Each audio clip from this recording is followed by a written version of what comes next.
Hi, join me with my very British cup of tea while I talk to you about the past 70 years of Queen Elizabeth. So I've just been watching a Jubilee documentary about the Queen and what's happened in the UK over the past 70 years. And today I want to talk about how that has shaped marketing, consumerism, how we buy things, how we're influenced, how our industries have grown. And yeah, I just want to have a cup of tea with you today, just really chilled out. This is coming from a place of me having a chat with you, okay? I'm not a historian. This is just my knowledge, what I've learned from watching documentaries over the past, my personal thoughts on marketing. This is not going to be a technical, data-driven, serious marketing video. Let's start with the Queen. She came to throne in 1952, and the 50s is where we're going to start this video. What did the 50s look like? So World War II finished in 1945. The country was left in ruin, as many countries were. We were deep in debt. We had horrendous living conditions. Rations were a really big part of life back then. That's just how we ate. We didn't get to go to the supermarket and just buy whatever we wanted. It was tough times. And this gives me a lot of understanding of the older generations. When they say I'm complaining about, small things, I think, yeah, you've got a bit of a point there, because having lived in those times, they really understand the value of not wasting things. They didn't not waste due to being environmentally friendly. They didn't waste because they were lucky if they had an egg here or there, and that was seen as a luxury, because one of the many things that were in shortage back then in the 50s were eggs. Reflecting on the 50s, times were very different. I very much doubt that consumerism and wanting more and wanting 8 pairs of trainers was a thing for anybody. When we think about media, today I'm recording this video with equipment. I'm going to edit it on my computer. I'm going to post it to a social media platform. The 50s is when people got the first TV. So it was uncommon for everybody to have a TV back then. They'd only just come out. They were obviously tiny, they were black and white, and you were lucky if you had one on your street. So for the Queen's coronation, if you had a TV on your street, you basically had the whole street in there. Your parents were making tea for everybody. So having a TV was a big deal back then. But you can see this is our first exposure to media, to an insight into the world, somewhere that we don't actually live. We get to watch. And this caused absolute pandemonium among people in the UK, because they were like, we can watch the Queen? This is incredible. We only get to read about it usually. And here starts a new era, a new fascination with people's lives and being able to watch them, which today is such a big deal. Something else we have to talk about in relation to the 50s is that at that time, the UK was the most industrialised country in the whole world, which, considering we're a tiny island, blows my mind. So there were more than 700,000 men working in the coal mines, underground, 8 hours a day, no light, in the darkness, lonely. Can you imagine those working conditions? And it does make me reflect on some of the things I moan about in my job today. What I find really interesting about this in relation to gender roles is housewives at that time. So most women were housewives. They took care of the home. That really was a job back then. And I believe it still is a job now. I don't know where along the way that we started to consider that the work of the home is not a job. You are ultimately carrying out tasks to set deadlines. People need to eat. People need to have clean clothes. People need to live in a relatively clean home. Where did that become not valuable work? So back then, because they didn't have white goods such as washing machines, they didn't have fridges. Can you believe it? They didn't have fridges, okay? So they had to do the shopping every single day, because otherwise the food would rot. They had to go to these huge washrooms, and it was kind of like Monday was washroom day, where you did all your washing by hand. So you'd physically wash them with the big machines there, you'd wait for them to dry, and you would go home, do the ironing Tuesday. And this brings me on to this era being an era of how your home was presented was a matter of social standing, which for me tells me quite a lot about the older generations in our lives and helps me understand them a little bit better. This was a time when laziness was not tolerated. The gossip of the town would be, ooh, Margaret at number 5 hasn't washed her step for 3 days, which blows my mind. I don't know if I've ever washed my step ever. Can you see the incredible change in what we care about as a society? What I'm interested in back then in terms of culture is how big a role shame and guilt played into things. So we often hear our elders talk about, oh, there was no crime back in my day. Everyone did as they were told. There was no litter. And I think that probably is down to not only, of course, people, were more grateful for things because they'd lived through the post-war era where they didn't have anything and rationing was so big and they were just grateful for having anything. A little bit like how now we post-COVID are grateful for that small cup of coffee with a friend for half an hour, where before we took it for granted. Really similar. But the shame and guilt comes in that people acted those ways, I reckon, a lot more because of the social implication of not acting that way. And I find that fascinating from a consumer psychology point of view. I think that crime was probably lower because people, the idea of being in trouble by the authorities was like worse than death itself, is how I imagine it. This is not coming from any real set knowledge.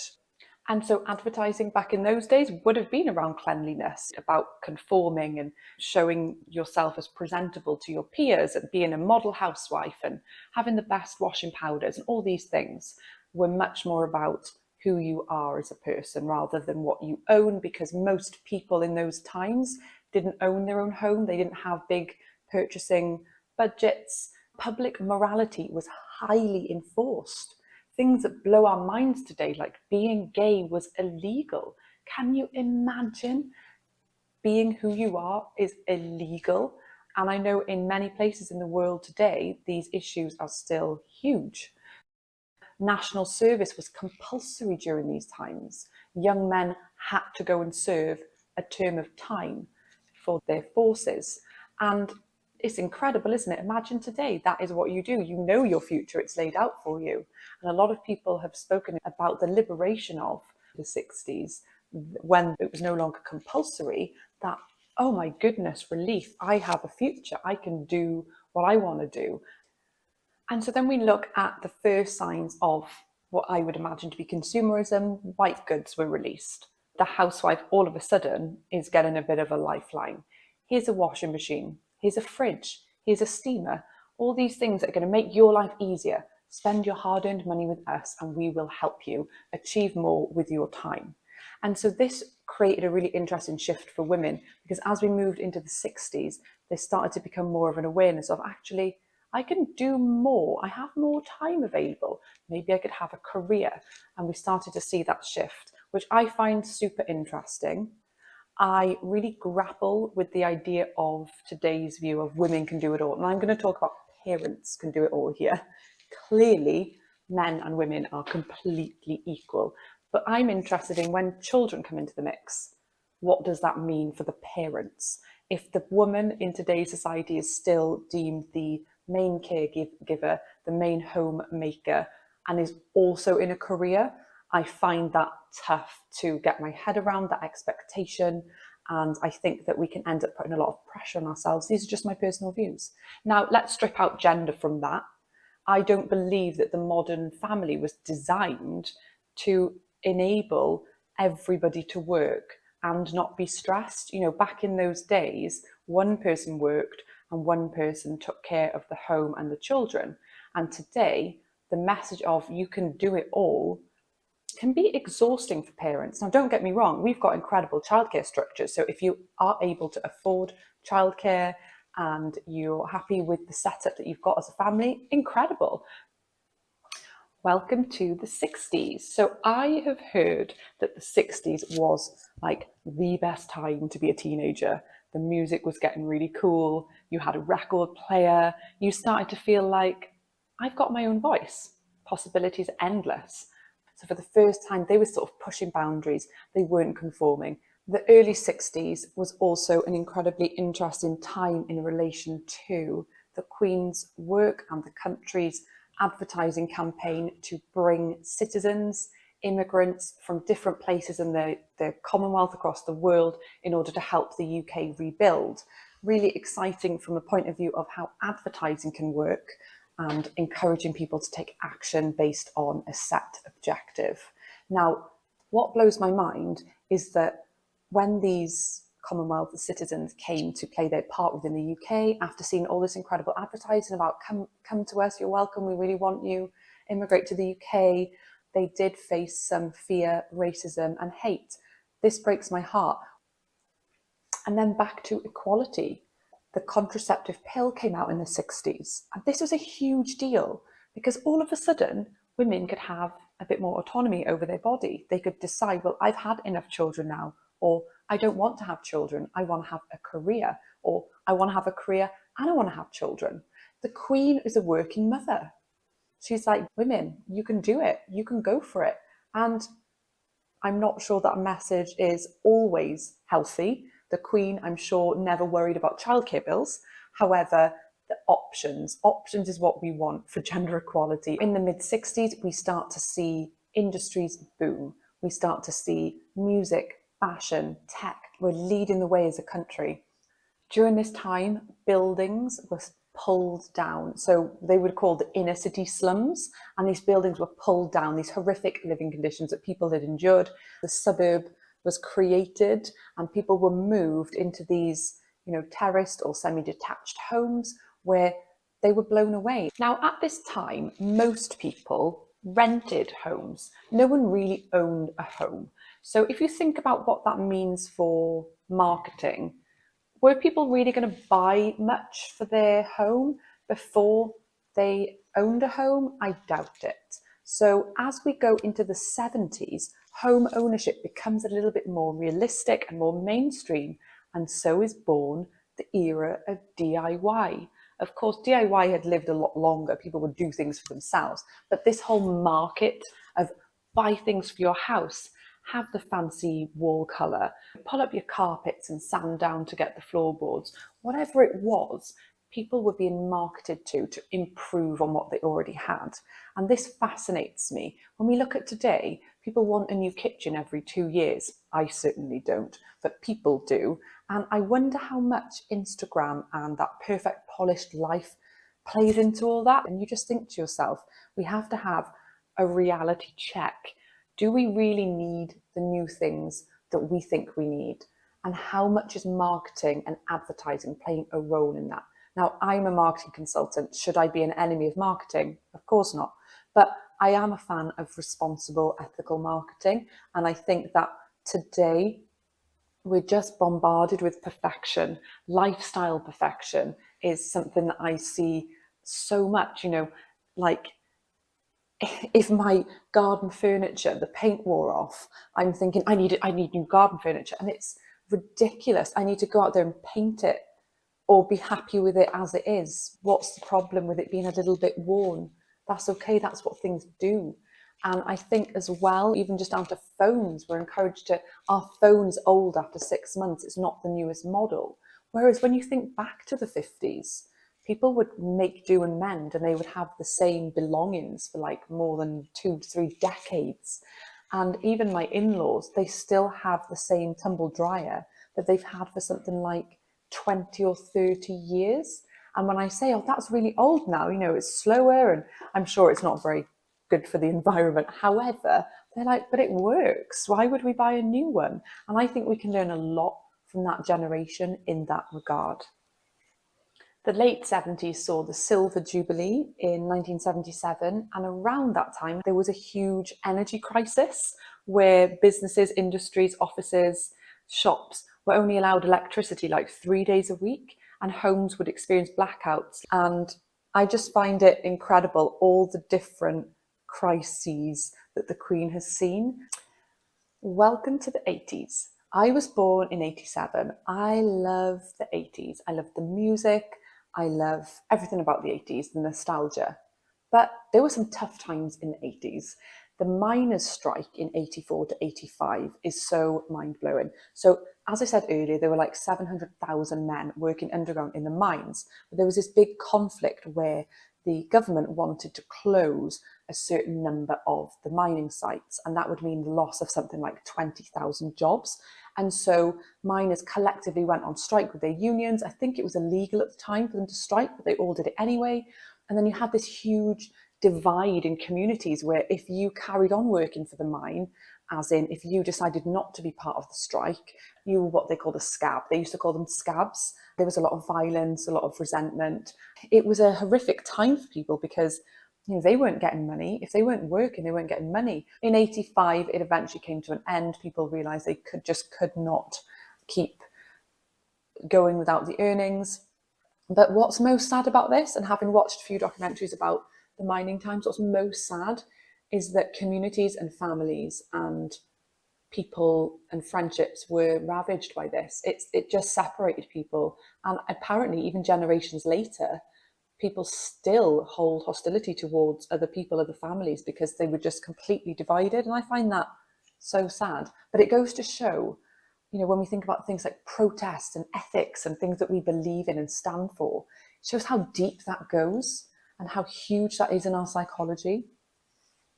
In the 80s, we also saw this huge change where buying shares became a thing. You could buy shares in companies and you could have some ownership of a big company and you could make money off them. And this kind of changed our culture in the sense that in the UK, we'd always had a bit of a humility around money. We came a little bit more proud of achieving and making money. And so that was an interesting time. And really, if you think about how that would have impacted advertising and marketing, maybe people had the money to spend now. They were flashy. They wanted the material possessions to show, well, I'm actually moving up in the world. I'm making a lot more money than I used to. Now, in the 80s, Margaret Thatcher was our Prime Minister. And what she brought in was something called privatisation, which I don't know loads about. I can give you the very, very basic knowledge I have. From my understanding, privatisation is basically where you move entities from the public sector into being privately run. So they began transferring nationalised entities from public ownership into private ownership and operation. Like, for example, the management of all the utilities that we know of today, like water, gas, railways, airways, airports, aerospace. And even in 2013, the Royal Mail was privatised.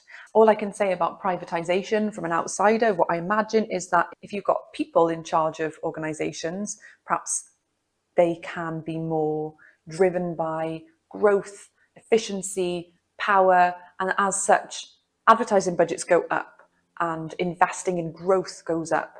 And that comes with many positives and many negatives, which we're not going to debate today because it's just too big. So the 90s is actually a time when I relate more to in terms of nostalgia of being a child. The 90s was an extremely important time in history, and that is mostly because the Spice Girls came out in 1997 with the single Wannabe.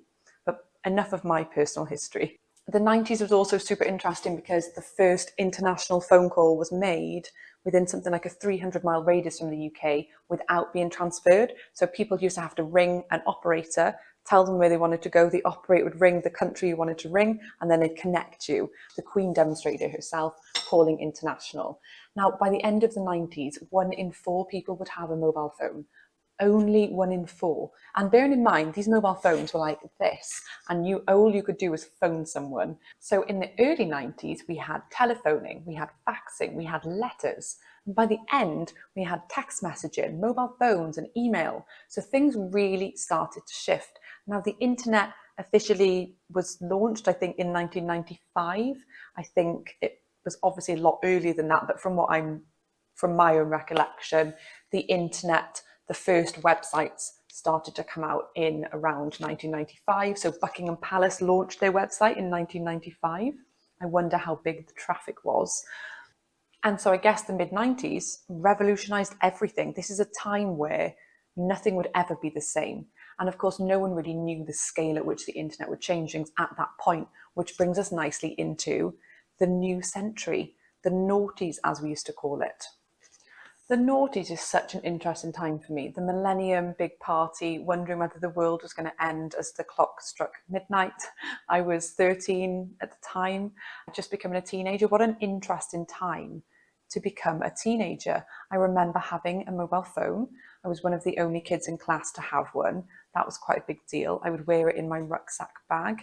And just thinking about teenagers today and the access to what they have versus just being one of many in your classroom who can send a text message or play a quick game on the phone was incredible. And I remember at the time, maybe later into the noughties, my dad ran a publishing magazine, and I used to say to him, because phones started getting small, I don't know if you remember that the 8210, like the small Nokia, was like a big deal because it was like, how small can a phone go? But I remember talking to him, and he was like, but Jade, phones won't get smaller, they'll just have add-ons, like they'll have a camera and they'll have email and they'll have, and I was just like, that is ridiculous, Dad. Why would anyone want a camera on their mobile phone? And look at me today, I'm actually recording this on my mobile phone. And I just remember how mind blown I was. And it gets you thinking about when we talk about the future, like I won't go into it today, but like everything to do with blockchain and crypto, and people are skeptical, like, oh, that's stupid, that'll never happen. You know, the reality is we don't know what's going to happen in the future. And so we do have to keep an open mind. What is going to be the big revolution next? And what can we do to learn about it so that we're on the front foot?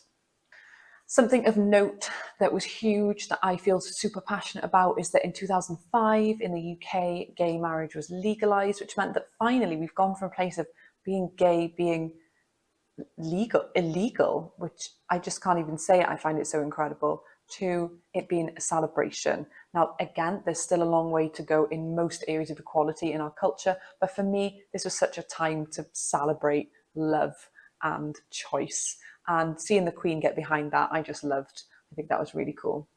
And today in advertising, gay couples, diverse gender equality is all included in the people that we see in our adverts. And absolutely, this is our society. Our advertising, our TV programs should reflect actually our society. So I've been heartened the last 10 years to see it being more prevalent. For example, Barclays, they feature same-sex couples very regularly, showing them in love and happy, and I've really felt heartened by that. There's other really big things that happened as we move into the 2010s. What would you call them? The 10s? I don't know. So in 2011, I think it was, she went over to Ireland, the Republic of Ireland, and shook hands with a guy called Martin McGuinness, and he was the commander of the IRA. This handshake was incredible because they had both lost people to the cruelties of the conflicts. The Queen had in fact been, her cousin had been murdered by the IRA, and Martin McGuinness had lost a loved one in the same way. And so for them to actually shake hands and bury this history and decide to move forward was just such an emotional display of, like, wow, let's move forward. And the Queen spoke in Gaelic at an Irish conference in the presence of the President of Ireland, and she was moved, and it was just, these are the moments with our Queen that I just do really love seeing. She also, during 9/11, visited mosques and showed her alliance with Muslim people who were, of course, at the time facing racism and exclusion. And I thought that, again, I think those, the same as Princess Diana in the 80s, you know, shaking hands or giving a hug to someone who was HIV positive. I think these are displays of the royal family to show that they're progressive and they want to, you know, they want to move society forward. They want inclusion and diversity as we have in our multicultural society.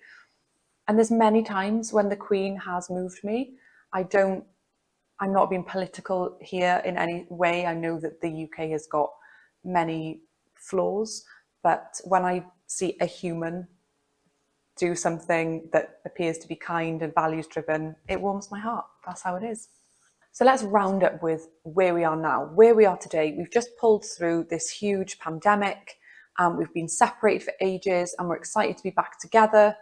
I really feel that ad consumption, time spent on mobile phones, time spent in digital and not with people and not with nature, and maybe getting older, but I really feel that it's contributing to this huge, I want more, I need more, what can I do to get more? And feeling like low about the fact that someone else's life might be better than our own. Like even me, I'm aware of it all, of the psychology of it all. And still, if I go on Instagram or TikTok and I see this mum who has it all together, I'm aware of how like my brain is changing slightly, and I'm thinking, oh, what can I do to be a bit more like that? I need to plan all my meals. I need to buy more ethically. I need to get this capsule wardrobe. I need my home to look Instagrammable. And I feel like this has all led up to now, this huge reliance on people wanting more and this growing consumerism. Now that people have got disposable cash, of course, not everybody does, but I'm talking about the market where people are able to spend.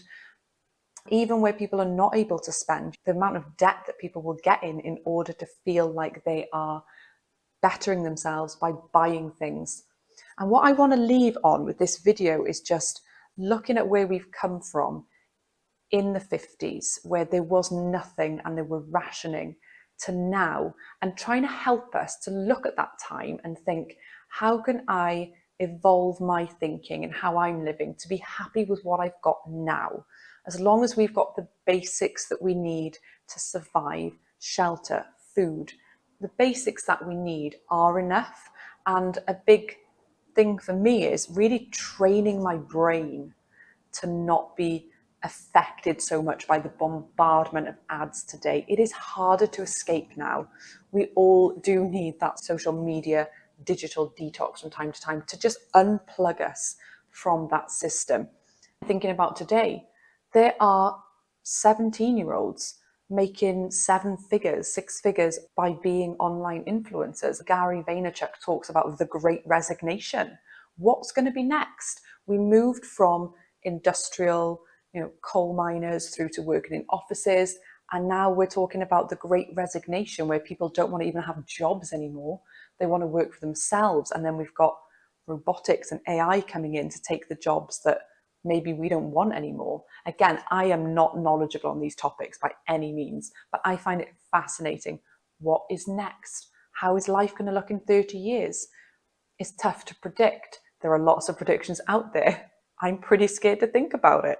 I don't want to think about it.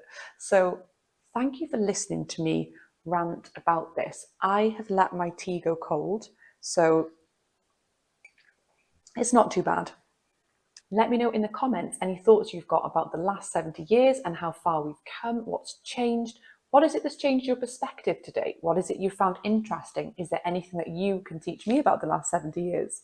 I hope you've enjoyed watching, and please make sure you subscribe to my channel so you can get notifications every time I post. Thanks.